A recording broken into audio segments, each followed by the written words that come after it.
patient aba omo admit no any car ni nim say bia ohwe abia car no na omo ko ba bi na hwe a otwa hwe wo mu seden wo any and ya konfanochi ya ese konfanochi ya ese konfanochi obi ti dwa no kra so be konfanochi e be dey na pressure ma ho Sir John. We need proper planning. Okay. We need proper planning, Sir John.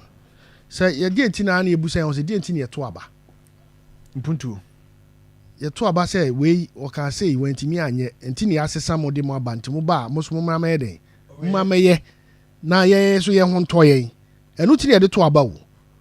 As I about to the any can be jazz and Yaminqua means so sa. Tama mi fi se me breno. Se me wo so me wo so na me ko. The Bessinesi. Sir John, we share major entries ira Ashanti region. And can those districts and as a municipalities now also one big hospital. Akoma FM 87. Omo Central region, baby a gateway to Ashanti region. Now one big hospital ewo. Eti omo free ebia other regions no mo banya Sir John so one hu de me pesa me kire ya. One big hospital. Nesi ho. And then doctor say ya tete omo nyina Sir John. And they be mu run shift. Ya tete omo mama broso am yenya ba bi fa bi nko. Am be mutimi from krom ba fa bi ko. Nurses e free. Opo ho akroba na nurses and nurses free akoye. Now nia Barbados. Barbados. Ya tete omo doctors. Am yetimi ba fa bi e de ko. Ya nka say ye de. Ya sisi hospitals.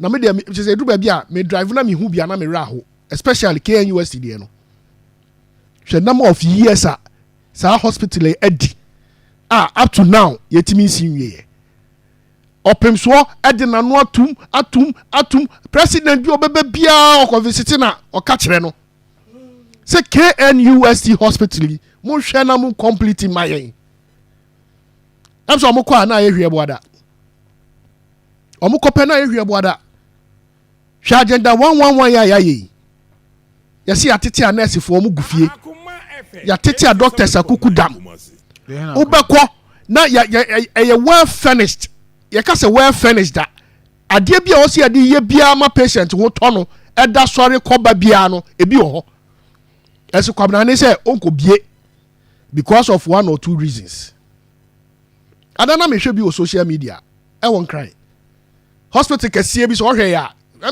asema make dodo na hu social media yesi awie o a esi ho ankrofo nya ba bi ede enko a ye referrals ede ko ada hospitals a ko kra na ho kire ya kasa agogo South Hospital ya Sir John okohwe number of patients ewura ho ede a na kohwe o atenemu a Sir John ana awre ho emergency unit okra no wura ho a Sir John na wura ho.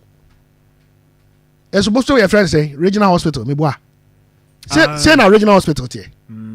Say na regional hospital tie.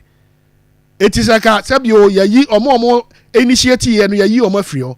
Etika ba ye na we should have a policy say oba sa project ye ya ye say one to aso am enwia ye ma wo nye project fufuro bia biem. Say just ade ni yo. Enti obi aba do no ope no obitima to aso ompa no agesi ho.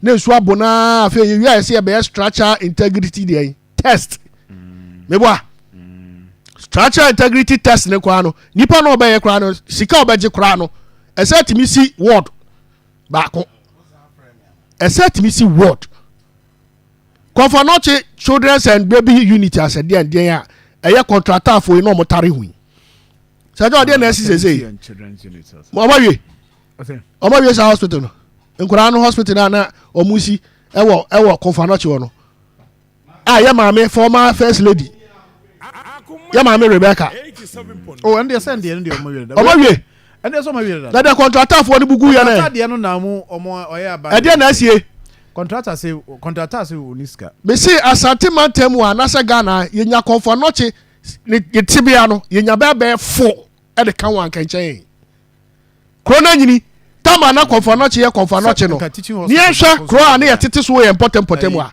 KNUST sense a teaching hospital. I'm telling you. Yes. Now we know. The KNUST crown no more assassin the crown no expand no. So what ko wa. Sha unit bi o ma say si ade akeka ho. omo no mo tre omo hye otu so omo nya asase kese kra na de water junction ho no a to go combetre ma amana kwa akire na so omo da dwene ho hu se kro ne tre kro ne nyini eti o se enya 800 capacity bed hwe ba bi esi yeah 800 hwe ba bi esi Sir John ati ye hwe han ni eyare a ye nya ba bi enko eyare hosem eyare hosem adan na aba ese zu de Sir John omo ye na ka South Africa na so omo jiga ye na kofo ja ya ko ahwehwe ko I'm telling you omo kra do mbo omo pam omo eti e besre say minister in charge of health omo momodia so be bomb so because atimantemu akwa hospitals akese a aye stack say ye kase ye complete ama nurses for egufie akwa konya adwuma aye a doctor for ya tete o mawie akwa konya adwuma aye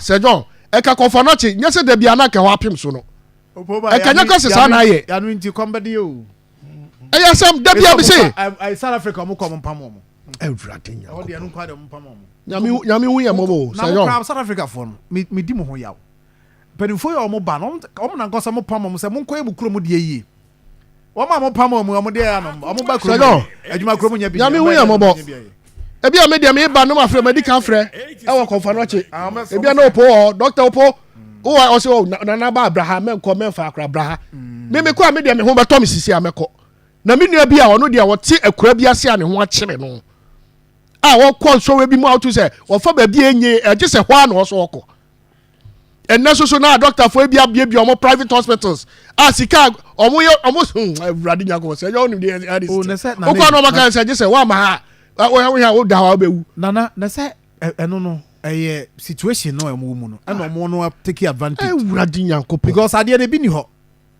se scan no ko ya scan na bi a ho no wonya bi nti ono anso bi ni private wa be refer wo se ko oba ye nanka ebi wo ho no aban di bi wo anko be ka je e wo ho so so ye nyama na KUS ya hwena no ya na de we si ho ageda 111 twa ho ahia a ya hwie bi mu machines gum afari ena si hoyi edi pa agro be pa na edi as a nation na one say yidi no omo say best agro be na edi de wo ofori krom de omo say be sa se da be afi e be adwuma asese afi e be adwuma